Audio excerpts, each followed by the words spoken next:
হরে কৃষ্ণ। যারা YouTube channel থেকে দেখছো তাদেরকে অনেক ধন্যবাদ। আর যারা এখনও পর্যন্ত আমার চ্যানেলটিকে সাবস্ক্রাইব করোনি তাদের কাছে সাবস্ক্রাইব করার অনুরোধ রইল। আচ্ছা, আজকের বিষয় হচ্ছে প্রেম পবিত্র না নোংরা। আমি বলবো কি যে প্রেম যে যেভাবে নেবে। আমাদের সমাজে বিভিন্ন রকম মানুষ বসবাস করে, তাদের চিন্তাধারাও বিভিন্ন রকম। আসো শোনা যাক একটা গল্পের মাধ্যমে।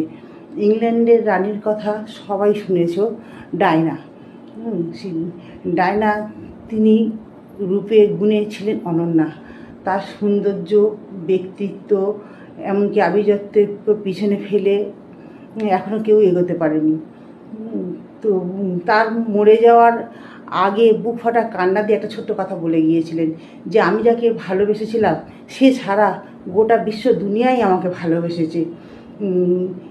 কিন্তু তার স্বামী এত সুন্দর স্ত্রী থাকতে তবুও পর নারীতে আসক্ত হয়েছিলেন। যাদের মন মানসিকতা নোংরা তাদের ঘরে সুন্দরী স্ত্রী থাকলেও ঘরের কাজের মেয়েদের পেছনেও ঘুরঘুর করে, কিন্তু যাদের মন মানসিকতা ভালো তারা হাজার বা শত শত সুন্দরী নারীর ভিড় উপেক্ষা করেও তার স্ত্রীর কথা ভাবতে থাকে। যারা বেইমানদের কোনো বেইমানি করার কারণ লাগে না, এদের আগাগোড়া পাঁচতলা সবই নোংরামিতে ভরা। হরে কৃষ্ণ।